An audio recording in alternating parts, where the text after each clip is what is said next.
I just want to preface my comments by saying that in Thunder Bay, we are located on the traditional lands of Fort William First Nation, that's signatory to Robinson's Superior Treaty Area. And our campus also is on Aurelia, which is the traditional lands for the Three Fires Confederacy. And I say that, in Canada, you'll hear land acknowledgements frequently, and the danger is that they can become trite. Canadians were known, the stereotype is to be very polite, but of course, nice words aren't enough. You need to have nice, just actions.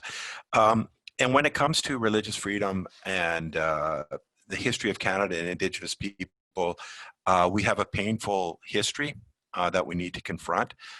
In fact, Canada in the Indian Act in 1880 made the exercise of spiritual and cultural practices a criminal offense. The Indian Act of 1880 said that every Indian or other person who engages in or assists in celebrating the Indian festival known as potlatch, or the Indian dance known as Tamansawa, will be guilty of a misdemeanor and shall be liable to imprisonment.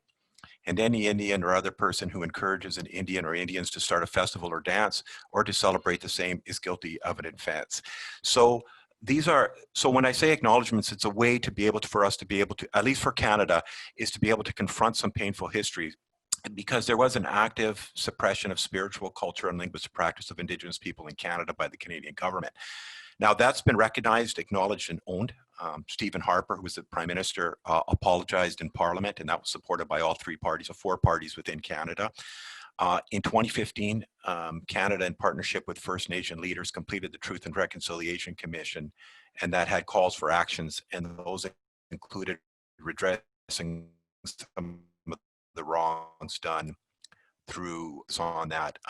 They focus on educational institutions. So I just wanted to be able to say that by way of preface. So, because as Marianne Glendon wrote, human rights are always an unfinished business, and they require the activity of people like from this forum, panelists, participants, to ensure that they're realized in real life and not just rhetorical flourishes on a page. This is true for CREED. And so I want to talk about the Canadian context, and I work in a post-secondary institution, so I want to talk a little bit about that and what's happening within Canada. So in 2017, Universities of Canada, which is a member organization, and it provides universities a unified voice, committed to 7 principles to advance equity, diversity, and inclusion. And including when those were that all institutions had to have an EDI plan. Many universities have human rights offices like ours, and often these plans are tasked to these offices. So for mid-sized to larger universities, these offices are tasked with the promotion of human rights and equity, and also the handling of complaints of discrimination from staff or students. So our office does that, and most do. And Professor David Schwartzer was talking about people having recourse, and I think that is important. We passed an EDI plan, and part of my work is supporting this plan, which includes support for diverse creeds. And there are 2 ways we approach CREED. One is through promotion, and that includes spaces such as multi-faith prayer or meditation rooms. We have a CREED faculty advisory group that's composed of faculty members, students, and staff. And we also promote the recognition of the inherent dignity and worth of people of diverse creeds. Now, I know from the presenters talked a little bit about this is an issue for some participants who are here. And I know we're here to talk about discrimination and what happens if people experience discrimination as a result of CREED. And I think that's important, because what are the redresses and what are the recourses? In the province of Ontario, at least, we have what's called the Ontario Human Rights Commission, and it was established as an arm's length agency to prevent discrimination and promote advanced human rights in Ontario. They're a government body, and so they carry legislative weight and authority recourse when it comes to human rights. One of the most important pieces of legislation in Ontario is the Ontario Human Rights Code, and that's also prohibited grounds of discrimination in all public places and services in the province. And educational institutions are a public service, considered a public service, and fall under the code. So universities therefore have a duty to accommodate CREED as a protected ground. So we always tell students and staff and others, universities and other places aren't being nice. It's a duty to uphold rights, and it's a positive duty that people have to do. And so we need strong, I think, effective assurance bodies to make sure that happens. And so the code itself, the Ontario Human Rights Code, does not define creed, but creed can include non-religious influence a person's identity, worldview. It's the Indigenous worldview. Indigenous people will often say, our spirituality is not a religion, it's a way of life. It's reflected in our ceremonies, our art, our language. And so incorporating language, art, and culture is incorporating creed. So what happens is that historically, belonging to what was seen as the wrong creed could, and we talked a little bit about that, could seriously affect people's standing, treatment, and opportunities. That was the truth for Indigenous people in Canada, and that was the truth for many other groups as well, Jewish people and Muslims, as we've talked about here, Buddhists that are facing that.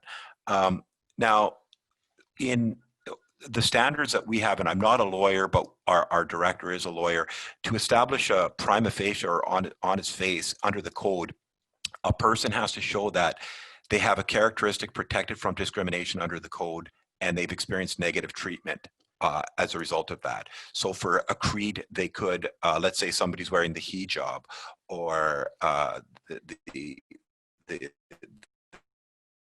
face covering, and they're hassled in some way about that. We came up with that at our university, like with Zoom, in order to for students to validate that they are who they are. They have to show their face. While people who wear the niqab, we can accommodate, by them signing a declaration, so they don't have to reveal their face, which would be contrary. So there's certain accommodations that can be done fairly easily. The protected characteristic was a factor in the negative treatment. This is perhaps the hardest one to demonstrate, because often institutions or people will say, well, look, I'm not discriminated against them because of their religion. It's some other reason, and they'll invent some other reason that has to. And the issue, the code also talks about discrimination, and it says a policy or practice doesn't have to have a specific intention to discriminate, but the rules, requirements, or standards negatively affect the person because of their creed. So for instance, on the Zoom example, the policy is fair. Like, we have to be able to show their face so you know that that's the person writing the test. But that policy is not in its face discriminatory, but it has a discriminatory effect. So therefore, because it has a discriminatory effect, the university is duty bound to find an accommodation for those students who in another way. And that's where our office comes in. So people negatively affected based on their creed due to this system as a whole, that can also be another systemic discrimination, as we talked about. So if there's rules that are applied differently to different groups, then that also is a discriminatory. And it has to, in Ontario, under the Ontario Human Rights Code, there can be many factors that go into an adverse event that a person experiences. But if discrimination is even just one of those factors, not the factor, but just one factor, discrimination will have been said to have occur. So basically, discrimination can take a lot of forms.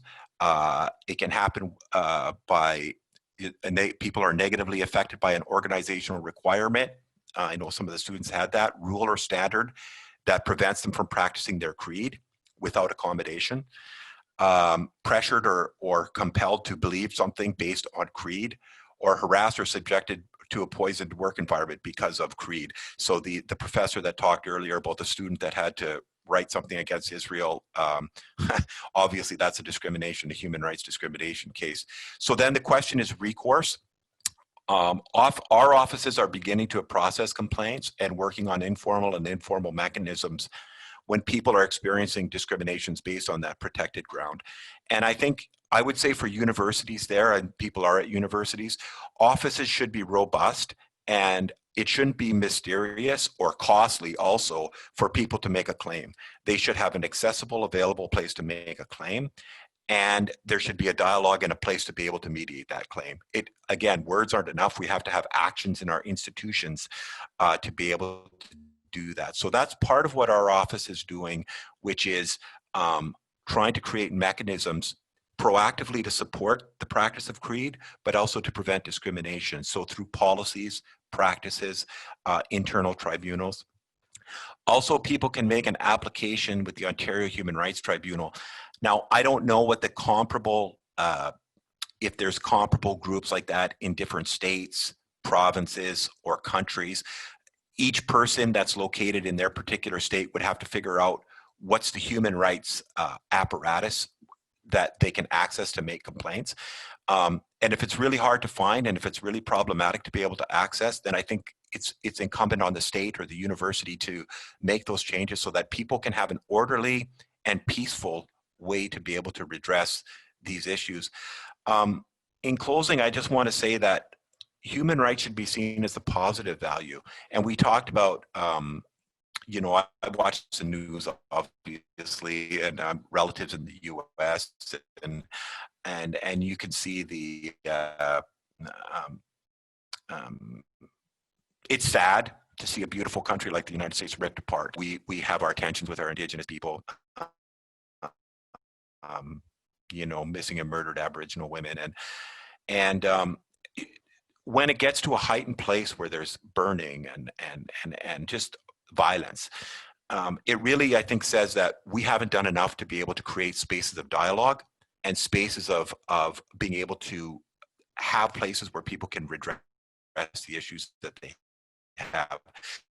So I think we need to look at those experiences and really, as institutions, university institutions, but also state and municipal organizations, are we doing things enough to be able to help people come together and resolve complaints? So finally, I'll just say human rights laws, at least in Ontario and probably everywhere, are preventative and remedial rather than punitive. So this should be reflected in associated human rights policies, procedures, and the outcomes of complaints. Human rights is not about clubbing people over the head and saying, you know, you racist person, you sexist person, you know, that is not going to get us anywhere. We need to be able to understand that we all want to be able to participate. And when there's difficulties and conflicts, and pointed and orderly process to work it through. So the standard for us in Ontario, at least, is where harassment or discrimination is found to have occurred, steps will be taken to make sure that the complainant is, to the extent possible, made whole and the effects of the discrimination remedied. So it's all about finding ways to be able to redress either some of the historical wrongs, whether it's through the Truth and Reconciliation Commission of Canada, recognizing some of the policy wrongs, the university saying, look, we have to find ways to be inclusive where we've been exclusive before, allowing people to be able to flourish, allowing people to express their creed in a positive way. I think these are all important things that can happen. So in closing, that's all I wanted to say about that. I think creed is near and dear to my heart. It's an important part of my personal life, my own personal spirituality. My wife practices Indigenous culture, comes from that tradition.